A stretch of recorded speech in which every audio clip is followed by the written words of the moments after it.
This podcast provides information to help esports professionals identify and approach legal problems.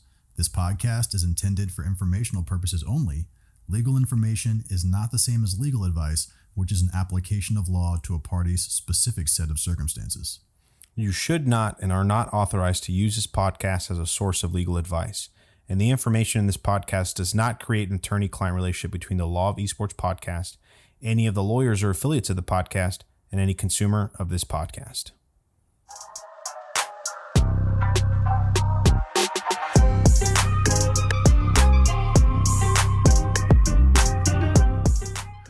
Welcome to the Law of Esports podcast, the #1 podcast that discusses legal issues as they relate to the world of esports. My name is Jake Hicks, and I'm an attorney that represents teams, leagues, and organizations. And my name is Nefi Lopez, and I'm an attorney that represents players, streamers, and personalities. And today we are extraordinarily excited because we have one of the biggest names in esports, one of the biggest names in investigative journalism, certainly within esports, and another installment of our Pro Op series where we bring you interviews with professionals from across the spectrum of esports jobs. And today we have perhaps the premier journalist in esports, Mr. Richard Lewis, editor-at-large for Decerto, adjunct professor of esports integrity at the University of New Haven in Connecticut, and also two-time esports award-winning journalist and #1 journalist in our hearts, Mr. Richard Lewis. Thank you for joining us. Yeah, good to be here. Thanks very much, guys. I feel a little bit underdressed, but you know, that's a common thing.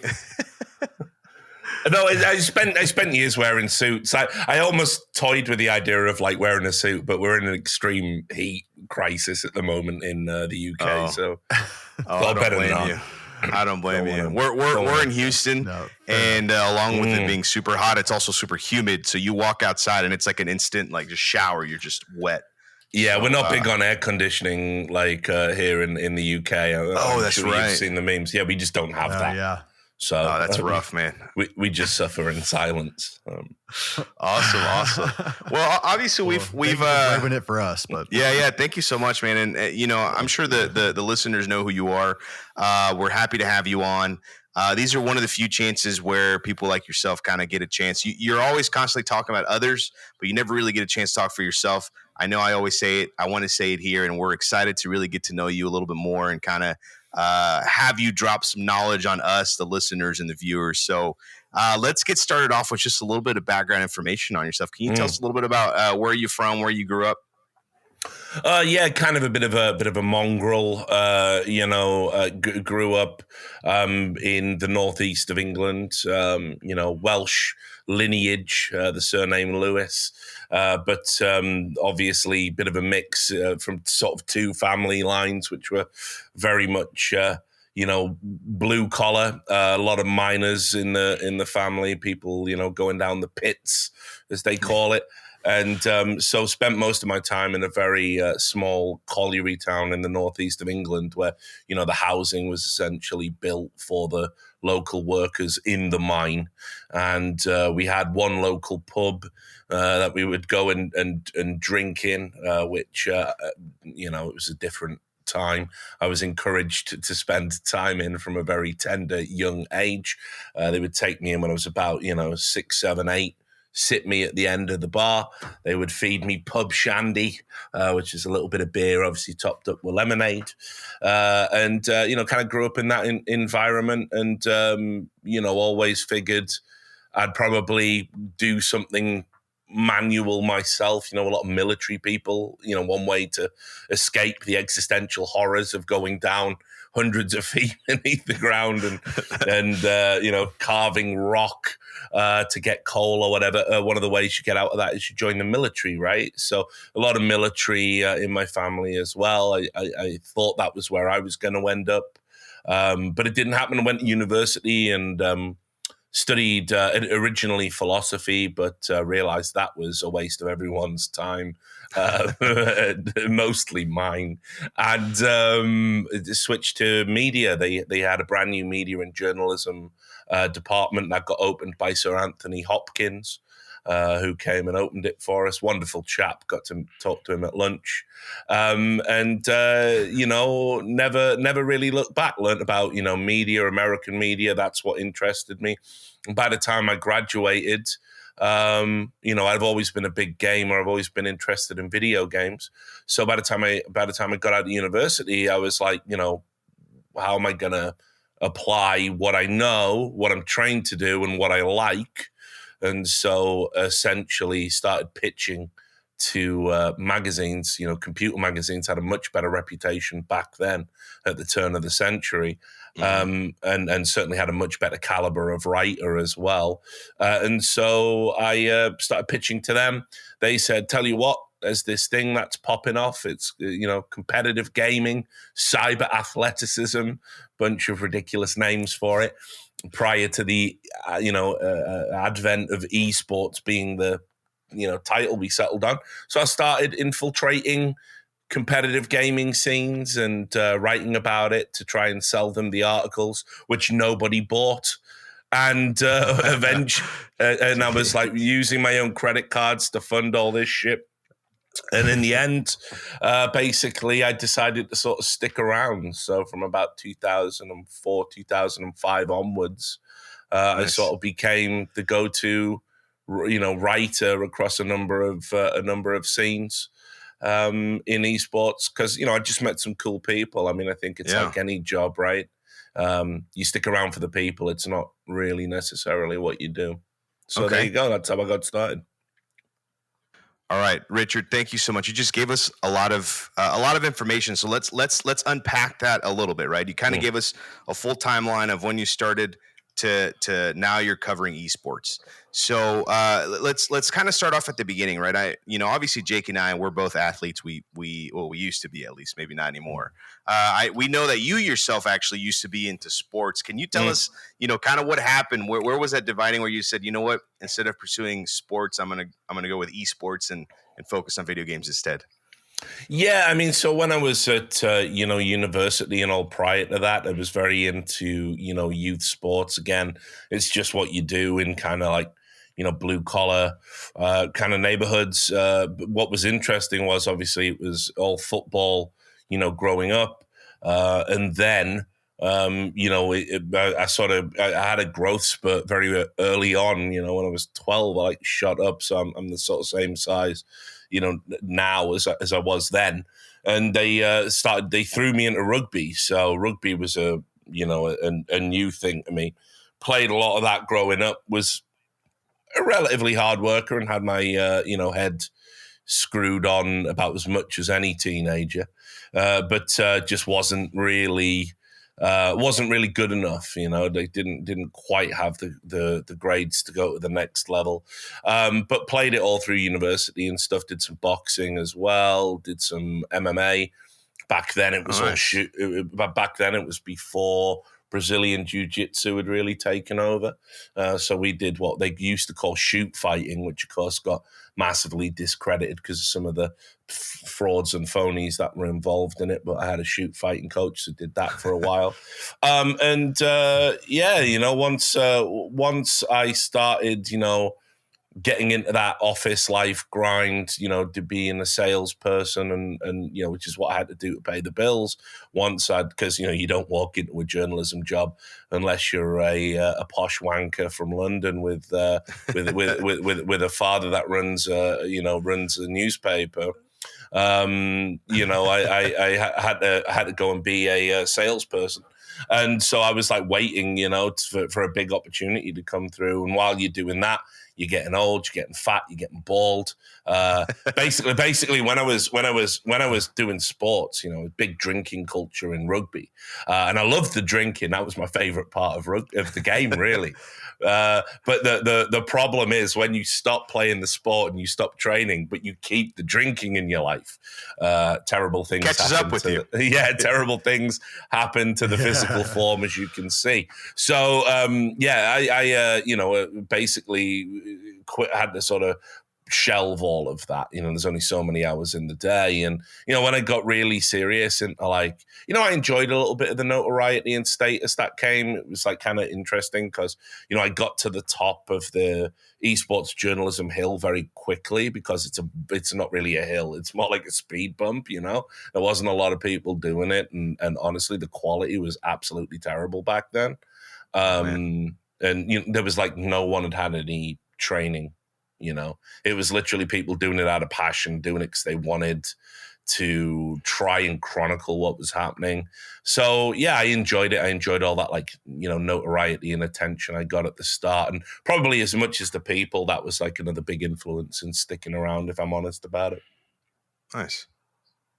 Well, and you definitely had some early successes in esports journalism, but by the same token, when you were growing up, did you have any sort of journalism influences, or was there any sort of journalism or content that you consumed that you thought about as you moved into that world? Yeah, I mean, my dad was in prison for most of my life. I don't talk to him. I haven't seen him. I think last time I saw him I was 17 or thereabouts. Wow.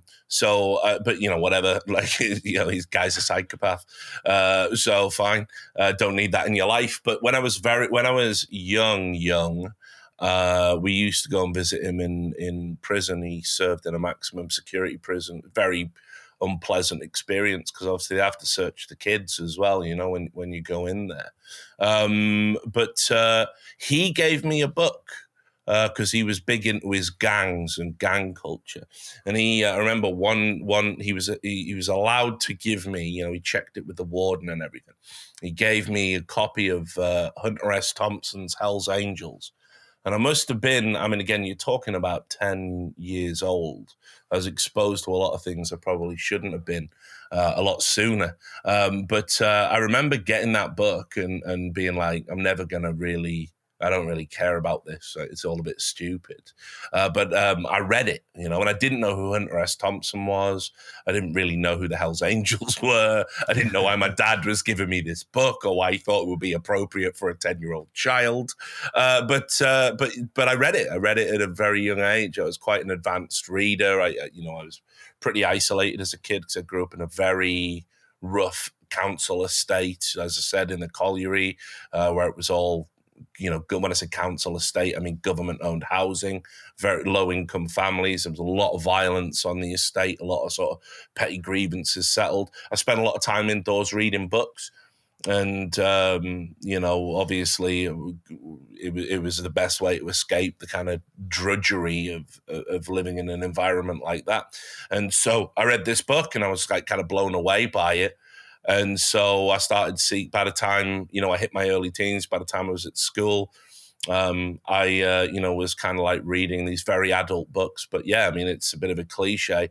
Thompson was a huge influence on what I wanted to do. I now realize actually in retrospect, a great writer, but actually a terrible journalist in a lot of ways. My first ever gamer name was my second actually was Gonzo. Dr. Gonzo.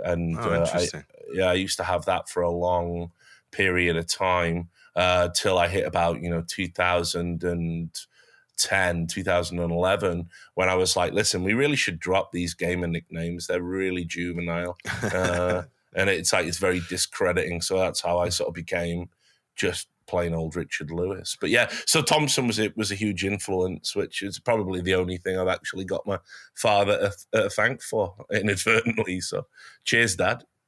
Yeah, that's an awesome story.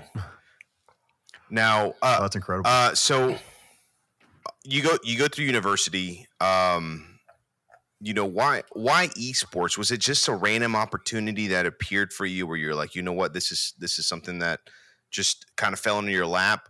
Or because you were, already a fan of video games, that you decided to pursue, competitive video games specifically? Was it just something that happened, or you chose to kind of go that route? Yeah. So when I was at university, I edited the paper there, and I used to be a music reviewer. I was mad on my music. Thought I was going to be a music journalist, but I messed up. I made a number of very inappropriate comments. Which if I were to repeat them would get get me cancelled. But basically, the gimmick, the gimmick of my it's just I've got everyone worried now, so I'll clarify. The gimmick of my music reviews was the review was always bad. Unless it was like unless the music absolutely blew me away. And basically, I when you get the CDs every month from a week or whatever it was from NUS, that's the National Union of Students who I was working for, they just send you a bag, a parcel just of CDs, and you're pulling them out, and it's like it's Whitney Houston, it's cocaine era Whitney Houston, not even good Whitney Houston, not even the good Whitney Houston. Yeah, exactly. It's like need to go to rehab, Whitney Houston. And it's Avril Lavigne, 14-year-old Avril Lavigne, and you're pulling all this stuff out, and I was just like, this is just an absurd. Like, it's just a box of garbage I get every week. So basically, I'm pretty much like I'm saying now. I was just saying, like, my reviews would. I was very withering about Whitney Houston is what did it. The review was basically talking about all the problems in her personal life. God rest her soul.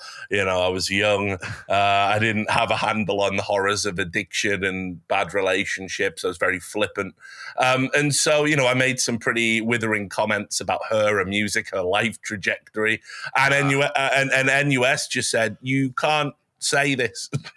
This is not good. Yeah, you everybody likes her except for you. Yeah, exactly.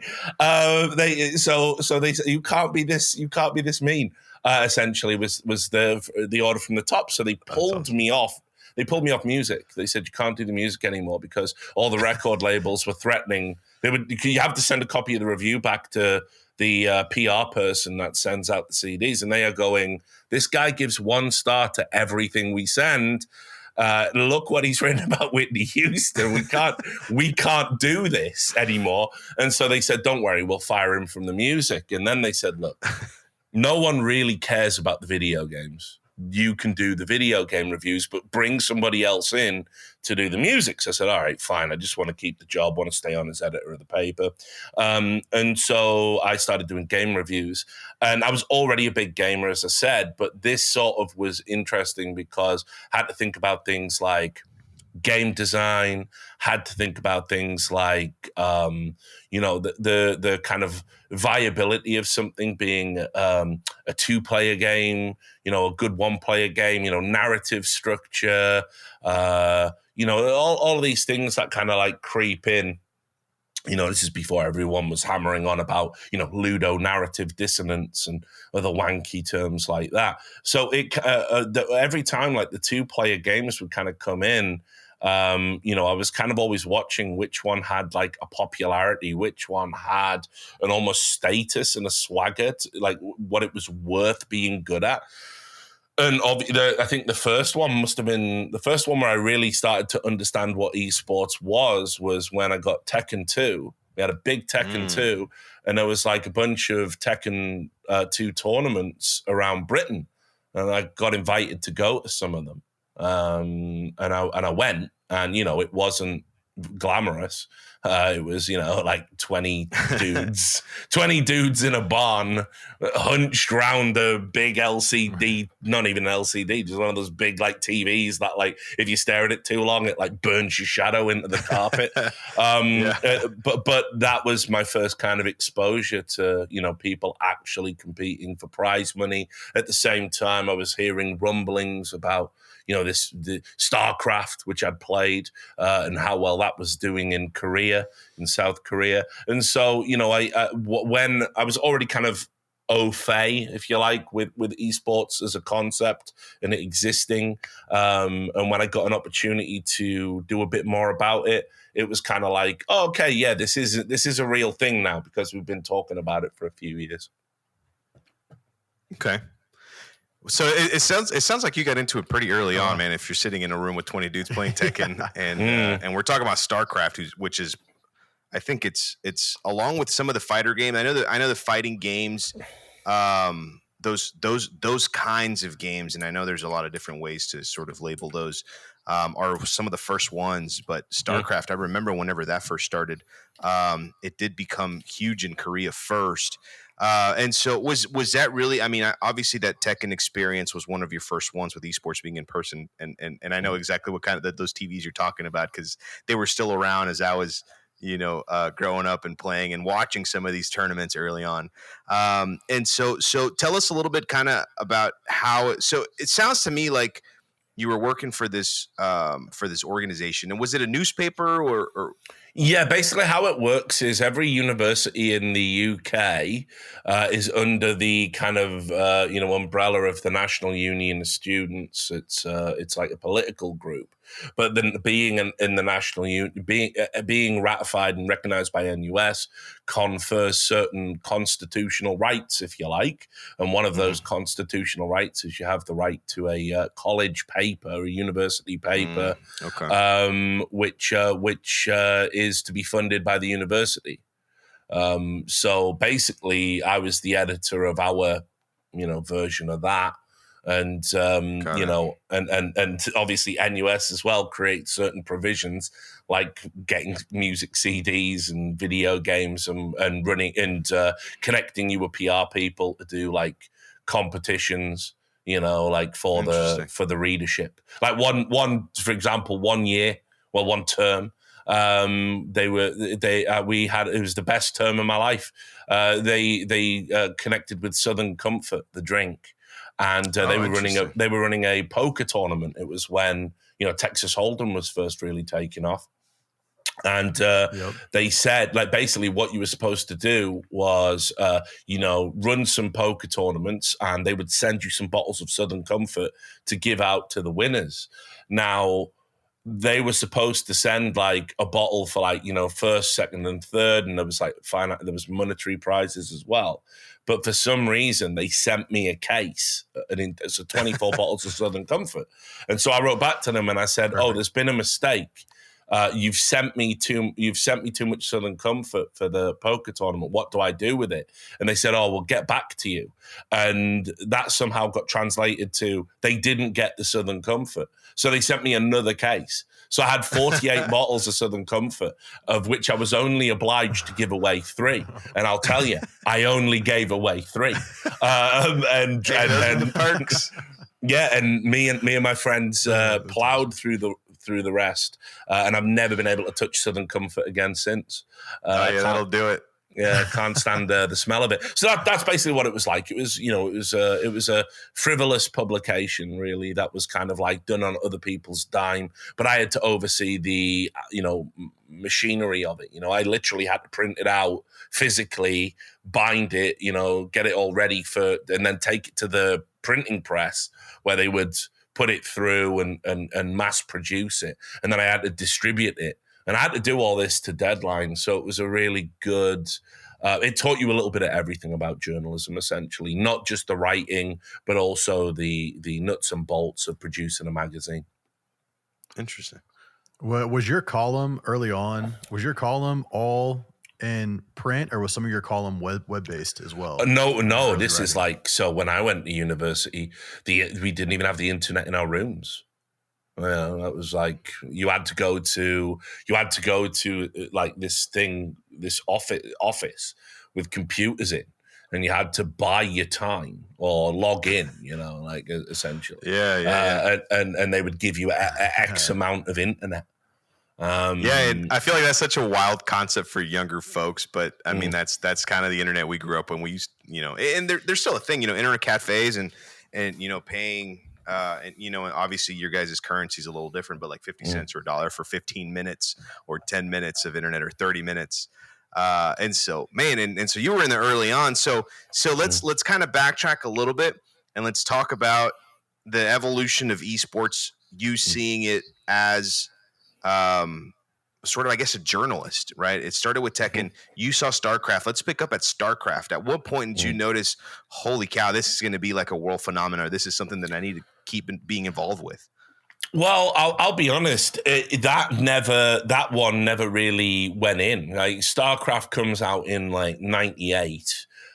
Brood War, I think, might be the year after, maybe 2000. I'm pretty sure it was 99. And I played it, I played like single player, but it was more kind of like strange rumblings like that were coming out. Like I knew some people that were really into gaming in a way that perhaps even I wasn't, and they would say stuff like, they play this like as a sport out in Korea, and I was like, well, that's like that's cool, I guess.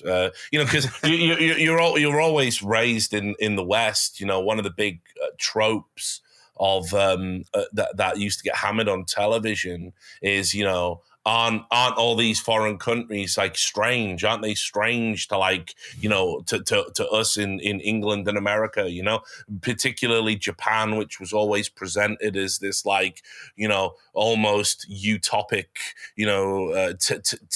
technologically advanced country, but with really weird, funny things on television. And look at sumo wrestling, ha ha ha, and stuff like this. That was kind of like the zeitgeist at the time. So, when someone told me, hey, there's an Asian country where they're playing video games professionally, I was kind of like, well, yeah, I mean, they love technology in Asian countries, don't they? And of course, what I realized, many, many years later, when I learned more about the scene, is actually no, that they don't. Asian countries don't, love or embrace technology any more than us. It's actually what happened in South Korea for StarCraft was an incredible, confluence of multiple events. For example, they went into a recession, a really bad recession. At the same time, the government had pledged to give everybody broadband. So they said, we're gonna be ahead on the internet with broadband, which, by the way, again, for the Zoomers, if any Zoomers are watching, that's what we used to call fast internet back then.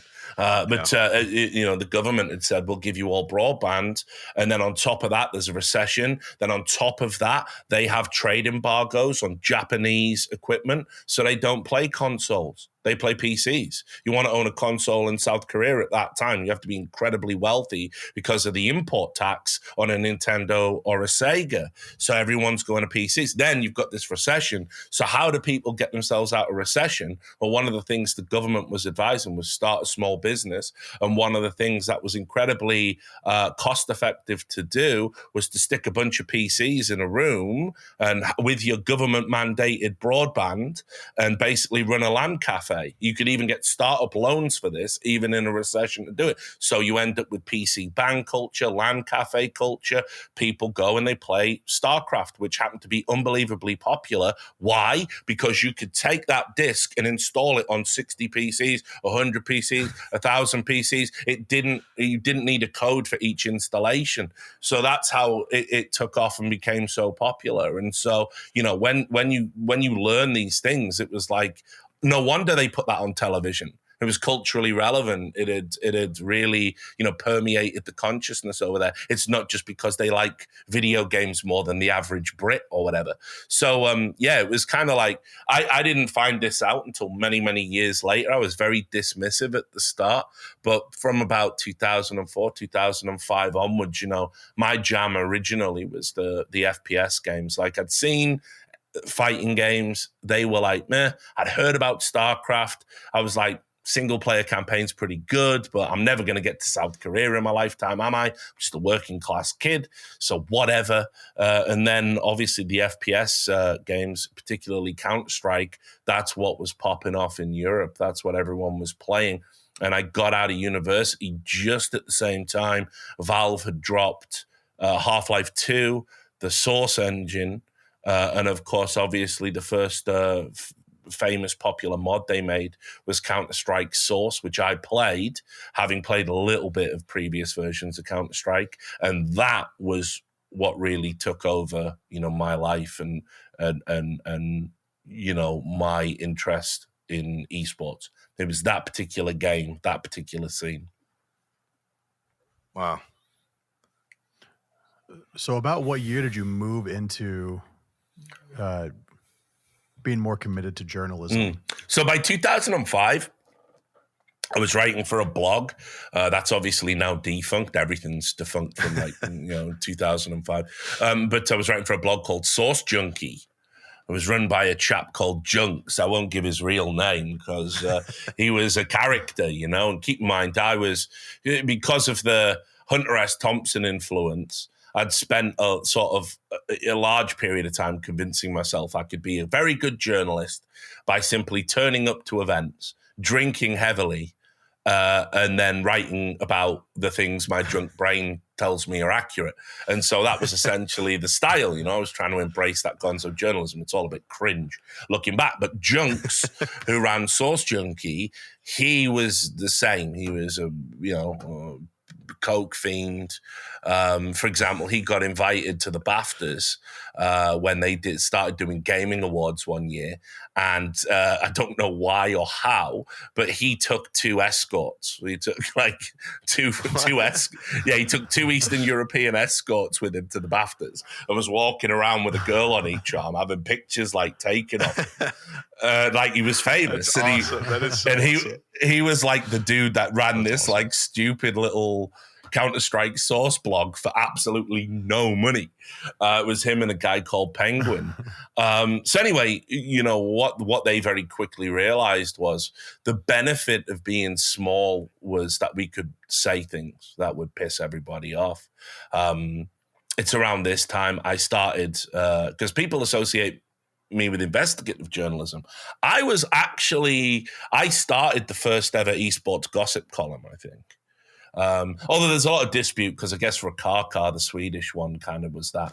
But you know, but I did basically a gossip column. I would go to like events and be like, these are the rumors that I heard in rooms I shouldn't have been in, and I would write it up. And everyone hated that. Everyone wanted to kill me for doing that. Even though it was this tiny little scene.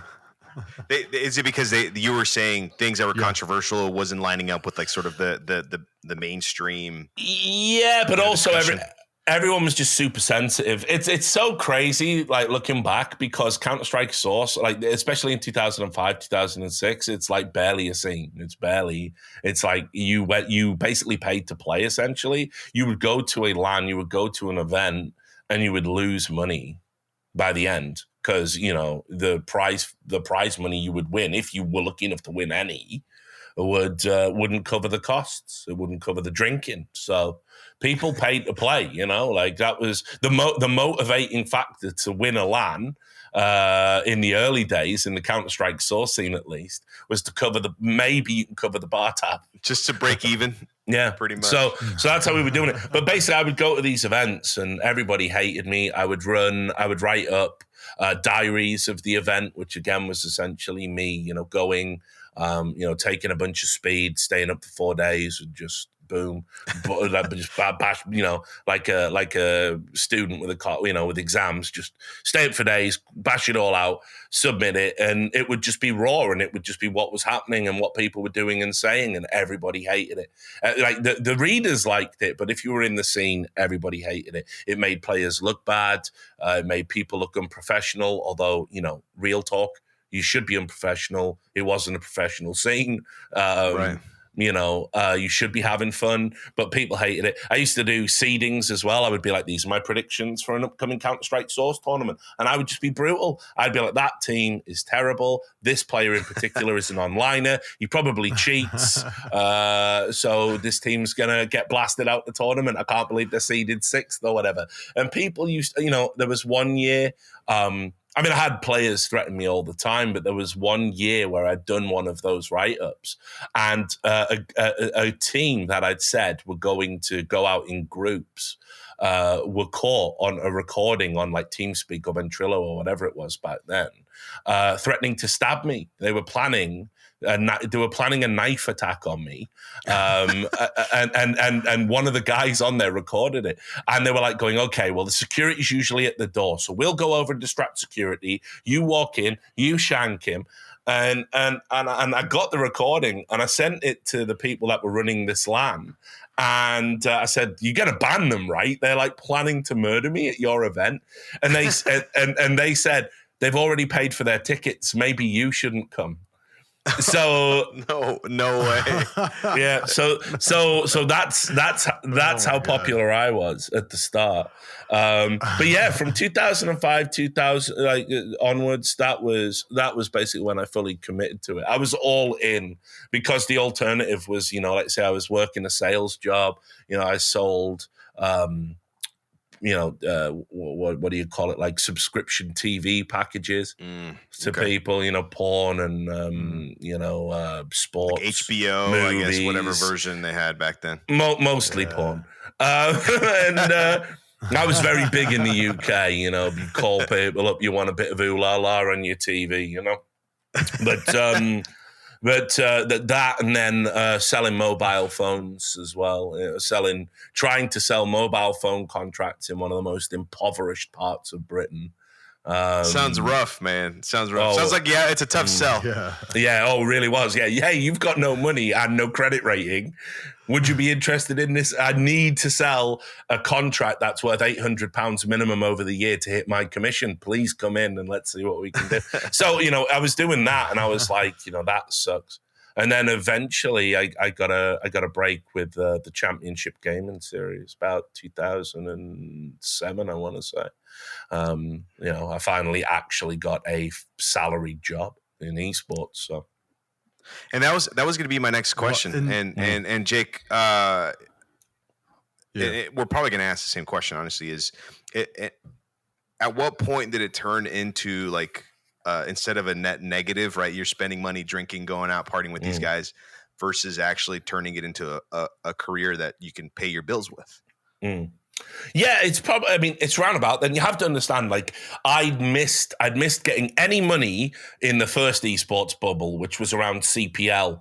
CPL was a massive scam, and the guy that ran it, Angel Munoz, who is often called the godfather of esports. That's appropriate because he was a criminal.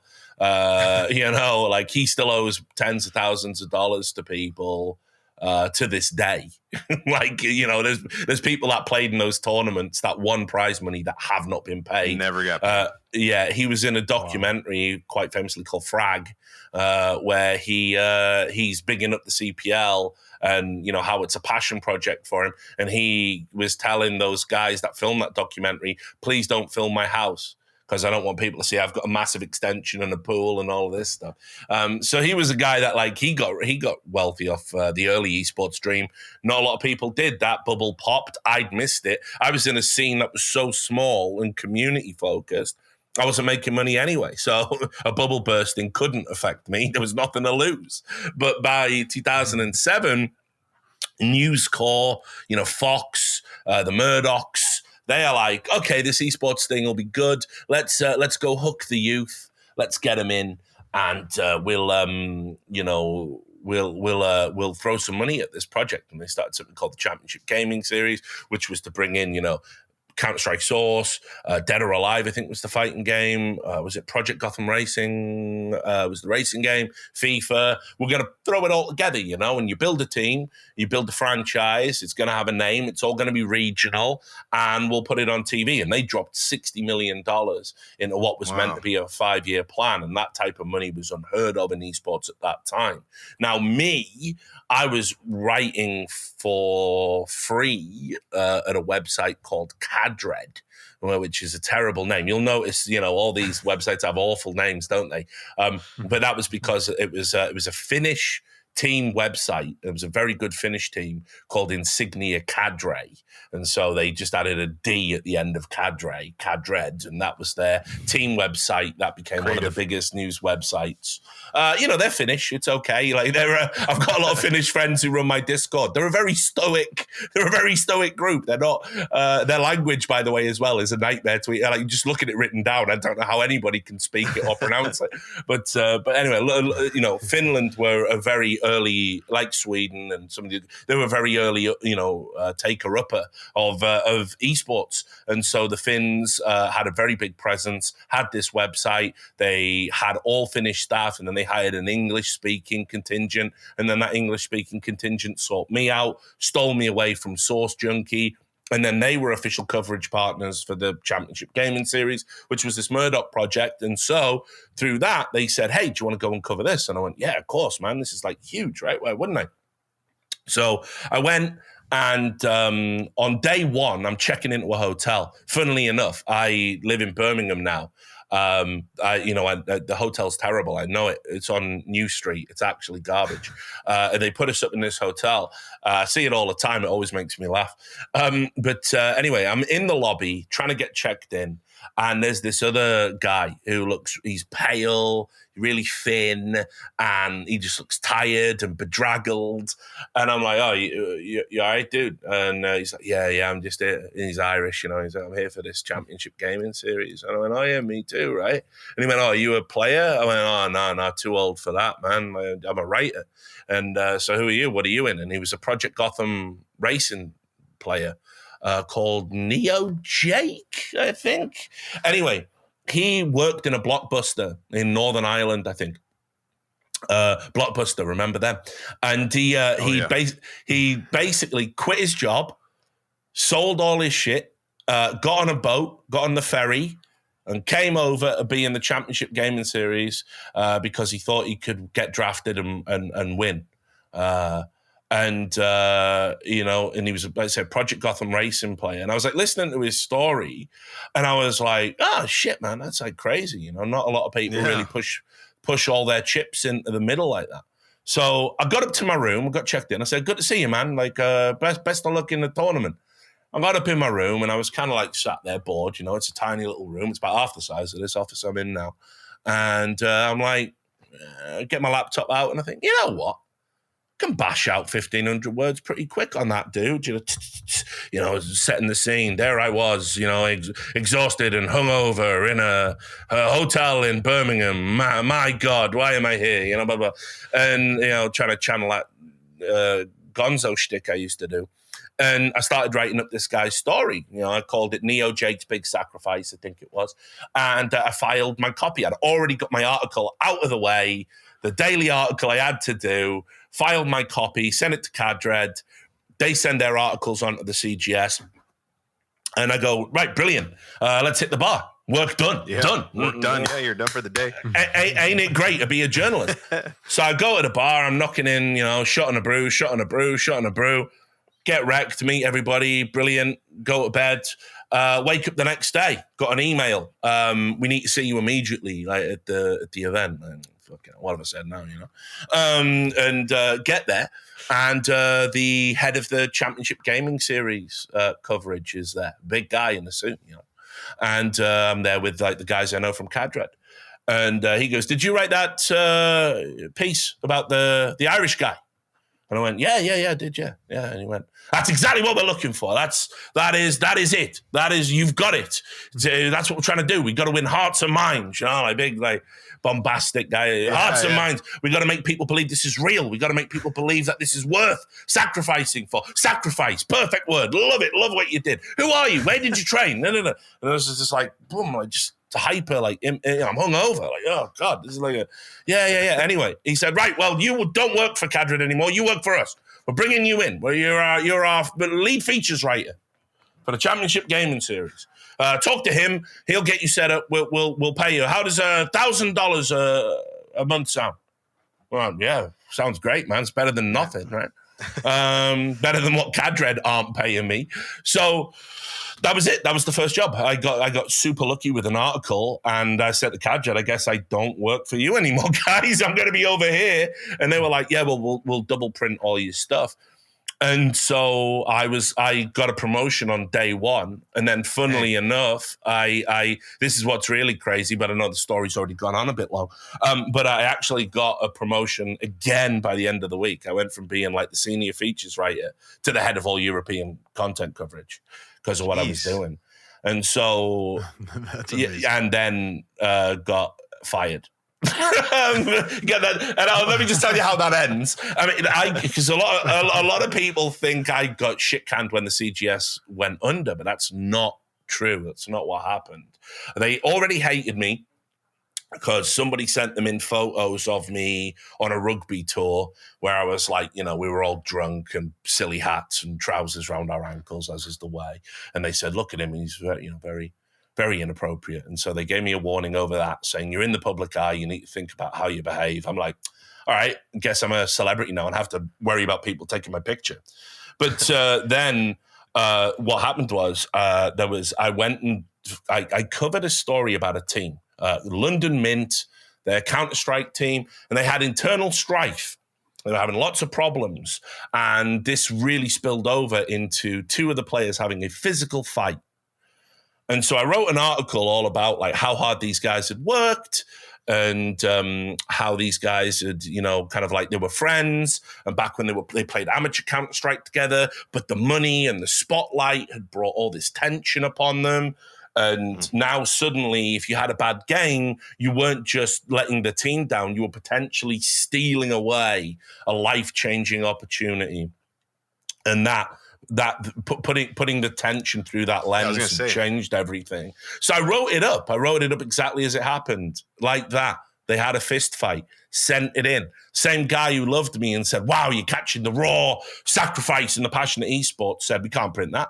Makes us sound like amateur, makes us sound unprofessional. I'm going, no, that makes you sound great. That's real. And they said, well, we're not printing that. You need to write us another article overnight because your deadline's tomorrow. And I said, well, I'm not. You've got my article. London's burning. Boom, it's there. You really should print that. And they said, we're not going to. Send us another article. I said, I won't. So the next day, I look at the front page of the CGS website, and there I am, Richard Lewis, with an article. And it was called something like, Isn't Esports Great? And it wasn't my words. It was my editor from Cadred, Max Silver, now a professional poker player, had written it, but they put my name and my face on it. So I said to them, do you realize how grotesquely unethical that is? They said, well, you didn't send us in another article. And I said, I told you I wasn't. You had mine. I hit my deadline. And then they went away, and then they got back to me and they said, oh, it was a mistake. We didn't mean to do it. And then by the end of that day, they said, do you know what? You're an arsehole. So you're fired. We just don't see an upside to working with you anymore. So my meteoric rise to being a salaried journalist, to being a head of a salaried journalist, to being on camera with the CGS, sort of all crashed and burned because I wanted to tell the truth, and esports isn't big on that. Yeah, talking about a speed bump, huh? Literally. Yeah. It's all right. I didn't mean to cut you off earlier, Jake. So I'll let you go. No, the only question, a quick aside, was that Nefi and I contend with this all the time, but in esports, you tend to have two levels of professionals, people that are more public facing and more on air, and people that are a little bit maybe more behind the scenes, certainly your C-suite executives, your lawyers, some of your journalists. But I think a calculus that we always undertake is, do we move forward in the space with our actual names, or do we use like a gamer tag, or how do we really try and make ourselves known in the space? Did you go through any of those calculations when you were first getting into esports journalism of, do you use a gamer tag or do you use your real name? Yeah, I mean, I had a gamer tag because I used to play, and that spilled over because it was, it was just the norm. You carried your gamer rep forward with you, but I didn't have any rep. I wasn't good. I never played professionally. I was too old. I was already old. By esports standards, but at the start, so I'm ancient now. I'm like a esports Methuselah, but so I got rid of it. Like I say, once we hit what I call the golden age of esports, which is 2010 onwards, because everything, it was a golden age because everything had changed. We had YouTube now, we had Twitch, formerly Justin TV. StarCraft 2 had propelled us into the mainstream in ways that other games hadn't. And I was like, right, we're going to be mixing with real people now. We're mixing with celebrities. I'm going to meet, real journalists and real writers and real documentary producers. I can't introduce myself as Gonzo. Hi, I'm Dr. Gonzo. No matter, this is juvenile, So I got rid of it. But I mean, it was never like calculated. It just felt like you know, if esports has grown up, it's time for us to do so. You know, I mean, as a journalist, you put out a bunch of like really diabolically terrible, in retrospect, like think pieces and opinion pieces. I've done the whole thing, like, you know, there's a piece out there I've written because, you know, I was on deadline once a week, so it can't all be gold. You know, like some of it is just trash. You know, I've written the piece. We should get rid of gamer names in esports. You know, I've written that probably. There's something. Yeah, but well, fortunately, all the websites get closed after about 5 years, so I can never be held accountable for all that work is gone. Yeah, I can never be held accountable for all the terrible writing I did. Yeah. But you know, like I've probably written that, and I know I have. And you know, at the end of the day, I actually have warmed to the idea. I like the way that players get to brand themselves, create an identity, and that will make sense for a player. It makes sense for an influencer. It just doesn't make sense for a journalist or anyone that serious. I mean, like, you know, a lawyer, for example, right? Like, you know, if you introduce yourself to a client as, you know, hi, I'm John Elite Sniper Wolf Davies, you know, like, yeah, I'm gonna go with someone else, I think. Like, so yeah. I mean, you know, I just realized the type of work I wanted to do. It was like, it wasn't about community rep anymore. It was about something a bit more important. Okay. Well, speaking of that being a bit more important, what were some of the motivating factors, and what were the opportunities you saw as you were developing that iBuyPower and Netcode's guide piece? Well, so by that point, because that's obviously the big story everyone wants to talk about. It's like being a detective and you caught a murderer or whatever. You know? That was, I'd already done, for me, many more significant pieces of work. Somewhere in that golden age, when you know, actually a little bit before, like I realized one of the things I saw, because I was a little bit older than everybody else, that it was just an industry that was just rife for opportunities for abuse. You've got young, naive people, young, naive adults who are being fed a dream. Who doesn't want to play professional video games for a living? I mean, that's essentially what we sell to the teenagers, the oil in the machine, if you like. Their talent is synthesized into all these revenue streams, and they get a tiny little piece of it generally. And in some cases, they get nothing.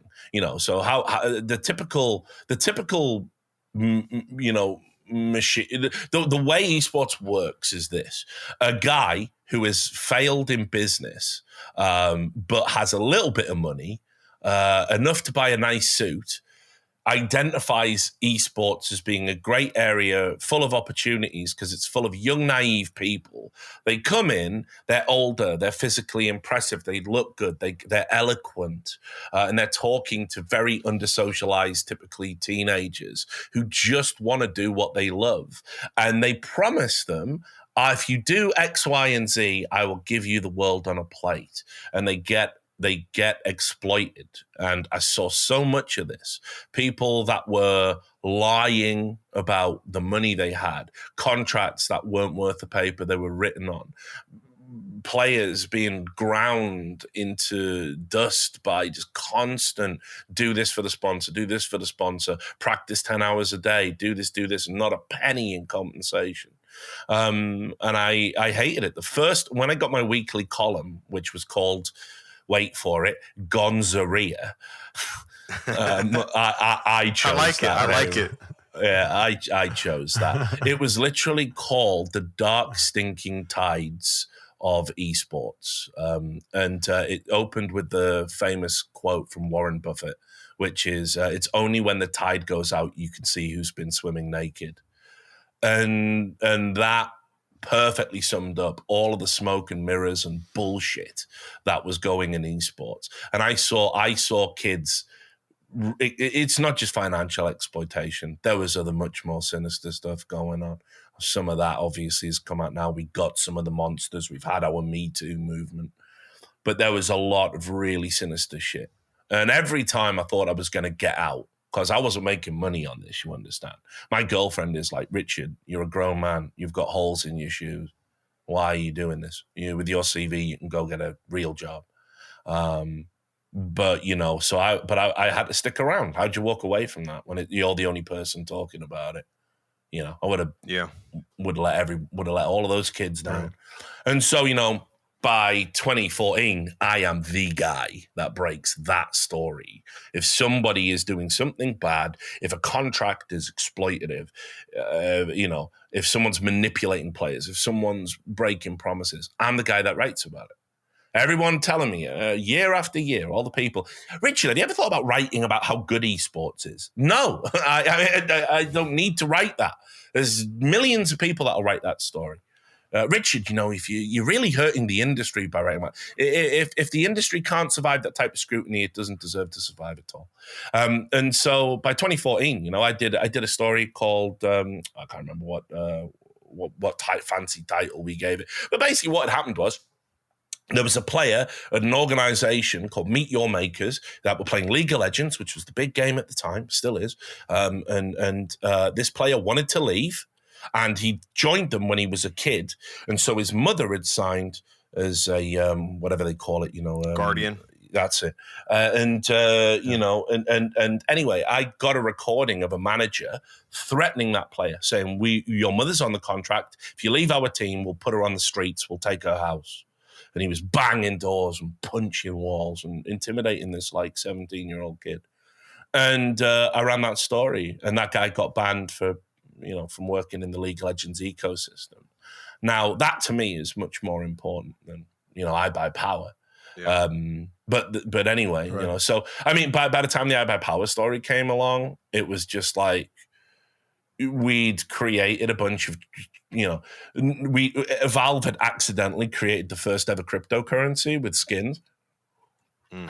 Very unlike Valve, they hadn't really thought about what that might mean. Yeah. Their API is open, so everybody could do whatever they wanted and create cool stuff, because Valve like people to create cool stuff. Like, basically, we're all in Valve's Petri dish, and they watch. Oh, look, cool. Yeah. It's a virus that's killing everyone. Awesome.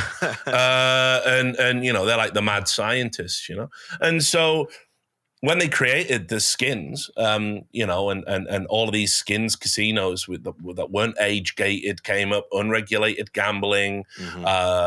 Obviously everybody was fixing games. Everybody wanted this inventory. Everybody wanted the skins. It wasn't even just about the money. It was like the status of being able to say, like, look at this, knife that's worth $4,000 or whatever. Just in-game cosmetic items. But in that time period, it was a mess. Our competitive scene had blown up. People were watching the games just to gamble skins on the games. So we had this massive spike in viewership and a massive spike in fixed games and match fixing activity. And what happened there was, basically you ended up with people like DDoSing all of the games, like if they were about to lose, because if you do a denial of service attack and the server goes down, all the bets would be returned because the game couldn't be finished. You had players being threatened, death threats, doxed. You had, obviously people who had never paid any attention to Counter-Strike before, organized crime coming in and saying to, players like, fix this game and we've got some cash bets going on, but we'll make sure you get some skins out of it. And the sad reality was I Buy Power essentially died for everyone else's sins. That was I'd heard about fixing, over and over and over again, but I hold myself to a super high standard when it comes to evidence and what you publish. And so that was the first one I was able to get fully over the line to a standard, which, by the way, it's a standard that no other journalist in any other sphere would be held to. Testimony and betting patterns would have been enough, but not in esports, because you got to convince the kids who love these players. They idolize them, they worship them. Everybody said I was a liar with the I Buy Power story. I Buy Power said I was a liar. When I'm the most popular streamer at the time, said I was a liar, said I was an old man just desperate for relevance and attention. All the kids were, threatening me. People hacked my email. People were DDoSing me. It was a miserable 6 to 9 months to get that story over the line, just for one fixed match, one time. And what did it achieve? Absolutely nothing. We got more fixed matches now than ever. in tier 2 and tier 3. Well, and let me step in and kind of, I'm giving you a little more credit than probably you're giving yourself. You know, part of the reason why people like Jake and myself revere people like you is that you talk about sort of the gruesome or the nasty aspects of esports, right? Part of the reason why Jake and I got into this particular field of legal practice, and one, we're fans. We grew up in this environment, right? We're a little bit younger than you are, and so for us, we started a little bit earlier on in our careers. But part of the reason why we started doing this was because we saw that there was some exploitation happening on behalf of the players, and not wholly for that reason alone. But that was one of the things, at least for me, that drove me to, one, start this podcast to provide some education for people, but two, to sort of help create an environment where it's people aren't being exploited constantly and everybody's getting a fair shake. And, you know, our goal also, whenever we're working with developers or legal organizers, is so that they're also getting a fair shake from, you know, publishers that have or sponsors and companies that have just hordes of lawyers that, you know, protect them, but, you know, take advantage of the scene. And so one of the not as sexy, and that's a term that we use, not literally for those younger crowds, but a not as sexy aspect of esports is sort of these negative things. And people like yourself get a bad rap because it's not the popular thing to talk about. It's a negative aspect of what we do, and nobody really likes to talk about the negative things. And so it puts you kind of in this light where you're almost like a villain for talking about it. Yeah. And you sort of embrace that to a degree, which is something that's worth revering. You know, it's something that's worth saying, look, somebody's got to do it. If nobody's going to step up to the plate, somebody's got to do it. And so I'm not, you know, I'm sorry, Richard, go ahead. No, I was just going to say, I mean, if it's any, to give you some perspective on that, it absolutely isn't worth it. You know, I mean, it's, I've wasted the best years of my life on an industry I actually actively despise now. There weren't enough people pushing back on the bullshit. And now we've got all the same men in suits exploiting people, players being took for rides with stupid contracts that don't benefit them in any way, shape, or form. We've got you know, developers that like to play God. You know, they microdose in the afternoons and they think they're the smartest person in the room, and then they make terrible esports games and they think they're like, you know, they think they're moral authorities, and then their companies are full of systemic sexism and perverts and, you know, like preying on people, and they think they still get to be industry leaders and moral authorities. You've got blood money just pouring into the scene right now. Everybody wants to do a deal with the Saudis and then put a rainbow flag up in June.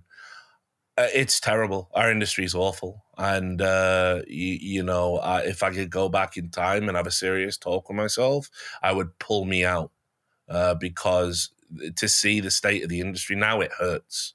It hurts to see it like this after putting in so many years to try and keep it clean. And, you know, you would think, well, at least somebody would give you an attaboy and say, you know, well, at least you tried. And you would be thought of quite fondly. Nah. On a long enough timeline, the way the internet works, you can only become the asshole. You can only become bad. They just wait for you to be imperfect. And then a bunch of anonymous people take you at your worst and say, see, he's like that all the time. Every day he wakes up like, mask off, his mask's off. And that's it. And you're stuck. You'll always be remembered as you were on your worst day for all of eternity. And of course, obviously, I'm a combative dude because I have to be for the nature of my work. And I'm a cynical dude, which is healthy when you're getting bombarded with PR nonsense all the time. But obviously, like, you know, no one thinks Richard, Richard, you know, the vast majority of people will be like, good, you know, Richard Lewis should retire. Fuck him, he's an asshole. What did he ever do? So listen, you don't even get any sort of faint praise, which would be enough. You know, it would be enough for at least for me to go into retirement one day with all my treasured memories and stories and maybe sit down to write my memoirs. But no, you don't even get that. So this industry is broken. The people that gravitate towards it are bad. Nobody wants to do anything except make money from it. And we have become. I'm writing an article at the moment called "The Party's Over." It's a series of articles. Basically, it's the party's over, the grand failure of esports, and I'm comparing it to what happened. I'm comparing what happened to esports as to what happened with the punk movement. Punk was about something. It was about, yes, it was a lot of people that couldn't play instruments, and people go, oh yeah, the music wasn't very good because they were working class people. They didn't have access to instruments. They weren't taught music. It was a working class rebellion musical movement. It had something to say. It captured a moment in history, and it was about breaking rules. And then you fast forward like 10, 12 years after it's become mainstream, you're getting offered a never mind the bollocks MasterCard. We let the mainstream in, and the mainstream subverted what esports was, and now we're the same as everything else, just stale and pathetic and corporate. When that's all we are, we're just a corporate toy now, like football. So yeah, it just makes me really, really sad. I essentially realize I have wasted my life.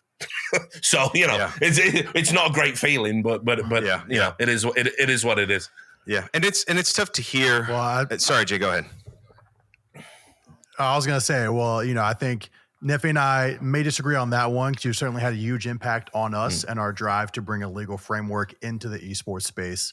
And the type of articles you've written, the way you've investigated things, we've certainly been impressed with. And like Nefi said, we definitely revere you for taking a stance against a strong current under which you could have just flowed with, but you chose to fight against. And so we appreciate you. Well, I mean, that's the good thing about, doing the teaching now is that, a lot of the people that are on the course that I teach at the University in New Haven, as you talked about in the intro, they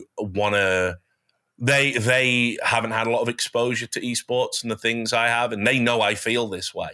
Right, the course is specifically about integrity, and so when I'm talking to the students, it's, hey, look at this terrible thing that happened in esports. By the way, that's happening in every continent, and it's like that.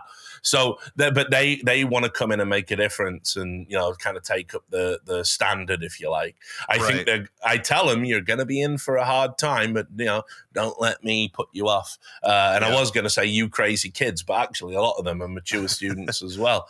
And they want to run companies and do startups and try and plug some of the integrity. So even though I don't want to be in it anymore, I don't want to be in the trenches per se. I'm kind of like an esports drill sergeant now, I guess. Yeah. I'm preparing people for the horrors of war. Yeah, and I don't blame you for sort of the opinions that you have on this particular topic on esports in general because of the things that you've experienced. I mean, you've been in there early on and you've seen it evolve. Now, obviously, our take, and me personally using sort of educational, I'm more of a romantic whenever it comes to esports. I absolutely agree that there are some aspects that are negative. There's a lot of exploitation of players. Of people, of family, especially because a lot of these kids come from nothing to a multi-billion-dollar industry now, and and the talent is kids. And one of the things that Jake and I talk about is the state of esports now, regardless of, and it's very young. It's been around for a little bit, but it's still very young. We sort of see it as how the entertainment and the sports business was early on, where these guys, and you say it in a very harsh way, but it's also sort of a wake up way to explain it. I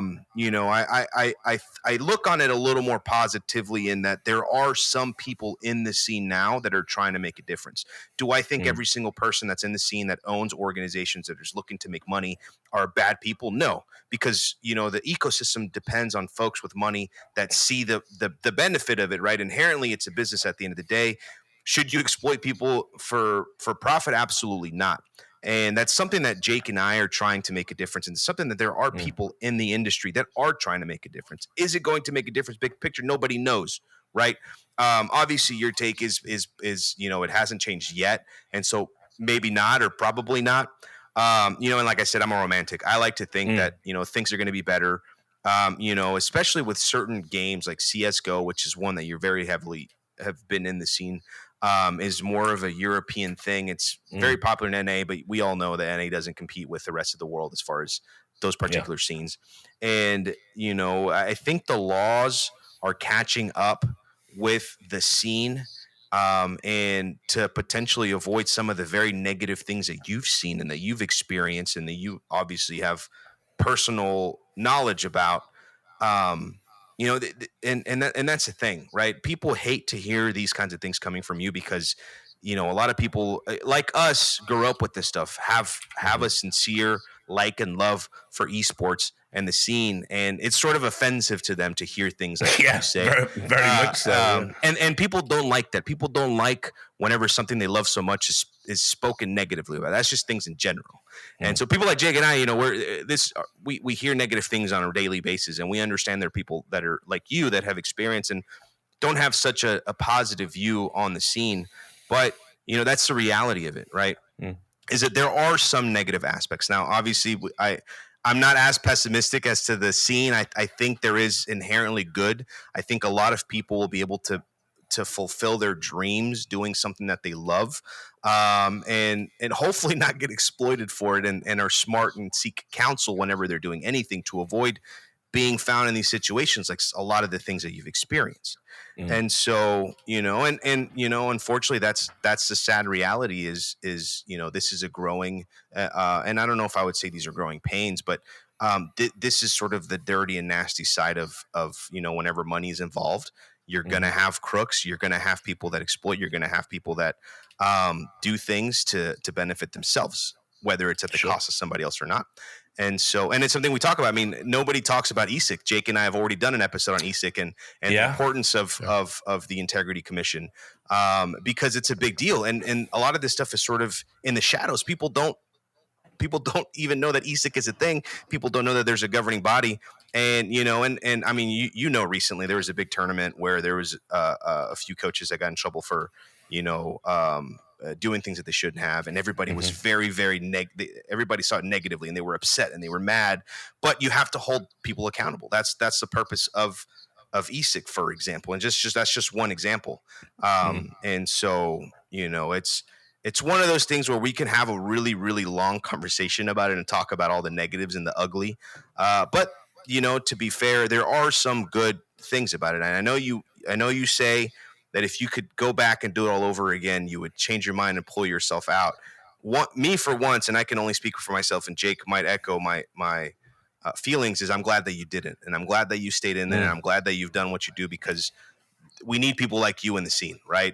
People, they either love you or they hate you, right? And it might be more hate than love, it sounds like. Yes. But, I want you to know that there are people like myself that we're glad that people like you are around. And I know, one of the guys that we work with that's a huge CSGO fan, his name's Isaac. He's another young attorney. I mean, he reveres you. I mean, the guy says, Richard Lewis, he's important, and you guys need to get him on. And, I'm really glad that you came and you spoke to us today. And, maybe it's not all peaches and cream at the end of the day, but that's just the reality of esports. Like every other business, there's going to be a dark and negative side to it. It's it is peaches and cream, just not for the people that deserve the peaches and cream. Someone's having a great big bowl of peaches and cream right now, cream on tap with just peaches just coming out of a sluice. Georgia peaches, delicious. But at the end of the day, not the people that deserve it. That's the problem, and it's also where are those peaches coming from, and where's the cream coming from, and unfortunately the real problem at the heart of esports right now is we've got to a point where you can essentially largely put people into two groups: incompetent and unethical. And that's it, really. People, again, like, I know there's good guys. I'll assume you're good guys. You're one of the good guys. We're good guys, right? Okay. And maybe if you're watching this podcast, you're a good guy too, all right? No need to get upset. Don't catch feelings. I'm talking in generalities, right? But the reality, that's the reality. And then on top of that, what are esports principles? What are our values? We don't have any. Our value has always been sell what we have to the highest bidder. Not even after, we don't even negotiate. That is, we are just, it's just embarrassing what esports is. It's like we sold, like back in my day, We sold out to the developers, and then we sold out to the skins casinos, and then we sold out to the case opening sites. Then we sold out to the shady gambling sites that weren't regulated and with strange licenses in countries you've never heard of before. And then we sold out to the cryptocurrency guys, and then we sold out to the NFTs, and then now we're selling out to tyrannical regimes that kill people for the way they are. There's no money we won't say no to in esports. There isn't, not one. There's not a single penny that we could say, ooh, I don't like that. No, the people who are here don't want to build something good. They don't want to build, like, the promise of esports is, hey, do you like competition, but maybe don't want to go out and get CTE? Well, hey, look, we've got something for you, internet generation, Zoomers. You can channel your competitive energy into something that makes sense to you. You can use that, high twitch muscle fiber that you've got, an incredible ability to dial in on multiple things at once that my generation doesn't have because we weren't raised with the types of computers we're being raised with now. You can create an identity for yourself. Aspects of your identity, aspects of your personality. You can create a digital avatar and only reveal about yourself what you want. You can literally meet anyone from all over the world in real time at any given moment. You can get away from the bullies outside, the parents downstairs, and meet people that you wouldn't encounter by opening your door and going out. And you can have an experience with them that means something. You can accomplish something. You can win something, and you can do it all in this digital space, and be who you want to be while doing it. Esports could have been incredible. It could have been the best thing ever, but we just let the foxes into the hen house. And now what you've got is all of that promise being sold out to the worst people. How in good conscience can you say, let's go and have an esports tournament in Riyadh? How can you announce that during Pride Month? What do the gay esports fans do with that? What are you telling them? And it just makes me sad. It makes me sick to think that we could, esports was a unifier, and now we are taking money from dividers, and we're doing it all the while the same people that are in bed with people like that, in bed with projects like Neom, literally killing tribes people and stealing their land to build a futuristic hotel for Westerners. People are in bed with them, and then they get on social media and they go, yeah, you gamers are assholes. You're the real bad people. Yeah. And there's this negative poison that they spew out about how you're wrong, but they're good. And actually, no, excuses have to be made when you work with China. No, you can't say Uyghur Muslims. No, you can't say free Hong Kong. No, you can't say free Tibet. No, you can't say the Dalai Lama isn't a criminal. You can't say Taiwan is its own country. Sorry, that's too political. We don't want you to talk about these things. It might hurt our bottom line. Now, by the way, his 10 hours of fuck Donald Trump. It's pathetic. Our industry is pathetic. We don't fight the monsters. No one's got the stomach or the heart for it. I did it for nearly 2 decades. I'm still trying to do it on the way out the door. I just want someone to help. Will someone just stand for something in this industry of clowns, buffoons, and evil? And they won't. They won't. And it's not me who's getting, I've done my time and I've made my money and made my reputation, and I'll probably get a book deal somewhere along the line and live on the meager residuals that'll provide whatever. I managed to turn procrastination into a career. That's fantastic, right? Esports did all right with me. But these kids that are coming in now, they're getting exposed to stuff that they shouldn't. They're getting exposed to predatory marketing practices. They're getting exposed to NFTs. You've got kids killing themselves, committing suicide because they think they're bankrupt because they put everything in a cryptocurrency, and esports teams and influencers are pushing this shit on people. It's outrageous. I can close my eyes, throw a dart, and hit some unethical, predatory, dangerous practice in our industry, and everyone says it's what we have to do to keep the lights on. Then For me, fuck it. I'd rather live in the dark. I cannot, in good conscience, champion this industry like I used to. And I know you know what I'm talking about. Yeah, no, absolutely, and again, the my approach is a little less pessimistic, but you're not saying things that are crazy or untrue.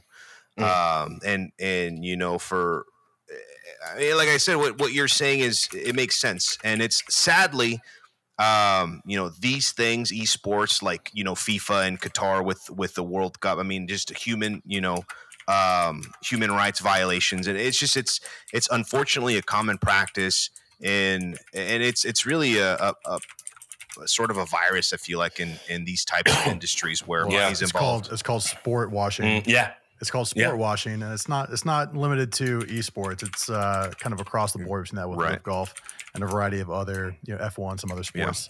So it's not uncommon. And I think that to the extent that anything infects traditional sports, we should anticipate that to infect esports at this point as well. I mean, it's literally the same. Yeah. It's literally the same entities as well. That's the that's the problem with it. I would love it to be. I would love it to be like, we've got sustainable revenue streams in our business. I mean, the fans have to carry a little bit of the can. No one pays for anything in esports, and yet everybody wants everything. They want the biggest tournaments with the biggest prize pool, the best TV production, all their favorite commentators. And no one will pay pay-per-view or anything like that. So I get it. But unfortunately, the reality is it keeps getting progressively worse. You have a crucible on gambling. Looks like loot crates are going to get kind of shut down as a concept now because games developers are so greedy. They've literally killed the goose that laid the golden egg. They could have just had a little bit of the loot crate. No, they went mental with them. They could have just had a little bit of the case opening. No, they've gone mental with them. But the problem is, like, give me that over Saudi Arabia and the United Arab Emirates and the Chinese government. Give me that. But we just keep going to the next step. Like, literally everybody in esports just looked for what the next big scam is. And now we've arrived at the end stage, the final destination for every corrupt sport on planet Earth. Oil money, blood money. We're here. It's sad.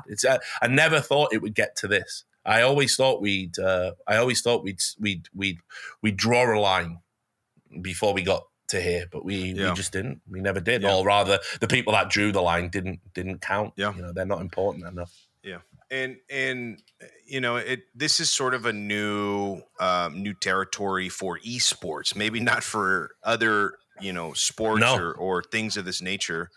As far as and I'm talking specifically the last thing you talked about, which is this whole thing with Saudi Arabia and the Rocket League tournament that's coming up, and we've talked a little bit about it on this podcast, and it is something that people are torn about, and again, this is a conversation that we can have and that will last for hours, and unfortunately here we're running a little bit close to our time because I know that we're. Richard, you were kind enough to give us a time. We are close to our time, but we do need to have you on again because we did touch on a lot of subjects. I was going to say I don't want to end on a bum note. No. So if you've got like a night, gee, what are you doing next? Tell us something cool. I don't know, whatever the last few questions are. I was going to say, Richard, we're not. That doesn't mean I'm shutting this down. I'm giving you a heads up that we're. No, that's fine. I'll steer us away from sports washing island. No.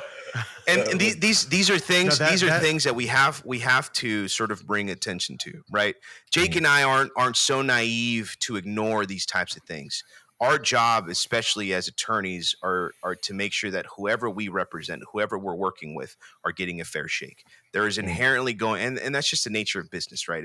And like Jake and I, we understand. We work with a lot of these business people. A lot of them, they ask us and they say, "Hey, I need you to do something that's very beneficial to me. I don't care what it does for other people." And at that point, it's up to our moral compass to see what we're going to do, see whether or not we can, take that task up or pass it up. And I like to think that Jake and I, at least feel morally obligated to do what we can to make sure that whoever we're dealing with, they're getting a fair shake. Yeah. And I do think that sport watching, that whole issue needs to be its own episode, and it will be for us. So we'd like to have you back 100%. on to discuss that. Yeah, I'm actually, what's interesting is on my podcast, because I meet a lot of, journalists that work in sports integrity as well, not just esports. And I'm going to have a chap called Kareem Zidane, who's written at the Guardian and the New York Times, and he specializes in doing reporting around sports washing, and indeed he is he's a few nasty people are after him because he's written about how the Chechens have took over MMA and stuff like this. So he's a really interesting cat, and I might be able to put you in touch with him. He's like one of the go-to authorities on international sports washing. Yeah. Okay, well. I know. We sort of took a turn that was perhaps unexpected for the listeners, but it was all fun and games, wasn't it? In 2008. Oh, look, there he is in the Championship Gaming Series, getting promoted on the first day. Wow, isn't esports cool? And then it went all sour. Sorry. And then it's like but no. I mean, it's one of those things where you've got to talk about it, right? It's an awkward conversation to have. It's one that I think we don't have enough time now to and I don't want you guys to think that we're shying away from the subject. I think that's a conversation for another day. But with that being said, and Richard, you kind of harped on it a little bit. What do you have going on? What's coming up next? Maybe so and it's not even just that we're ending on a negative note, because I don't consider it a negative note. We got to talk about it. But what do you have going on? Is there something you want to talk about? You want people to look out, keep an eye out for? Just listen, if you want to catch more unhinged rants like this, you can go to my Twitch, Richard Lewis Reports. Go there. I'm literally grinding content now between now and December. I don't have anything to do until basically the Esports Awards, where I'm flying out nominated. I'm hoping to win my third Esports Journalist of the Year award. There we go. To go with the other two and my Lifetime Achievement Award, because I am amazing. But if you got a couple spots on your table for the Esports Award, let us know. We'll come by. Yeah, well, you should get out there. They're usually a blast. Lots of people drink way too much and make and it's in Vegas this year. It's a little more exciting than Dallas. Yes, it'll be an absolute train wreck. I can't wait. But obviously as well, if you're interested in enrolling in a sports and esports integrity course, definitely check out the University in New Haven. There's some new semesters coming up, but it's a course that they're going to run moving forward. I'm just the adjunct professor. I work under the fabulous Declan Hill, who was actually one of my inspirations as a journalist. He famously covered fixing in football and covered all of the corruption in UEFA and stuff like that. He's a legend in the sports writing industry and a wonderful eccentric. So it's a fantastic course with really good opportunities there. So if that sounds like it would interest someone, definitely check it out. As I said, University of New Haven, Connecticut. So I occupy my time while I'm sat around mourning the death of esports as I know and love it. But thanks so much for having me on. It's always great to talk. No, thank you for taking the time to come and talk. Always to a us. pleasure. Absolutely. No, and with production like we've got that is relatively new and young, it's awesome to get people like you to give us your time to come talk to us. And we look forward to getting to talk to you again and kind of delving deeper into this particular subject that we're sort of ending on. But with that being said, thank you guys so much for listening. Thank you guys so much for watching. Make sure you guys follow Richard Lewis on all social media. Go check out his Twitch. We've popped in on some of his streams. We typically lurk whenever we're in there because you seem to get into it, and it's fun, and you definitely learn a lot. If you guys are interested in taking that course, remember, guys, it's at University of New Haven, and it's an esports integrity course. And I'm sure you guys can sign up online, get some more information on their website. But thank you guys so much for listening, watching, for stopping by. Make sure you guys follow us on all socials, on Twitter. We're just a Law of Esports across the board.